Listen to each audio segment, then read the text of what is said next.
پاکستان کا فتح، 2 guided rocket system کا کامیاب تجربہ، 400 کلومیٹر تک اپنے ہدف کو نشانہ بنانے کی صلاحیت رکھنے والا فتح، 2 جدید ترین نیویگیشن سسٹم، منفرد رفتار اور قابل تدبیر خصوصیات سے لیس ISPR۔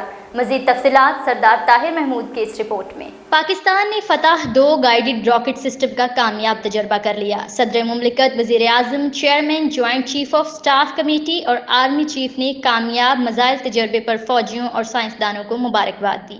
افواج کے شعبہ تعلقات عامہ کے مطابق آج پاک فوج نے فتح 2 گائیڈڈ راکٹ سسٹم کا کامیاب تجربہ کیا ہے۔ یہ گائیڈڈ راکٹ سسٹم 400 کلومیٹر تک اپنے ہدف کو نشانہ بنانے کی صلاحیت رکھتا ہے، جس کا آج کامیاب تربیتی تجربہ کیا گیا۔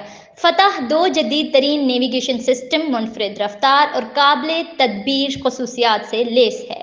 فتح 2 انتہائی درستگی کے ساتھ اپنے اہداف کو نشانہ بنانے اور کسی بھی میزائل دفاعی نظام کو شکست دینے کی صلاحیت رکھتا ہے۔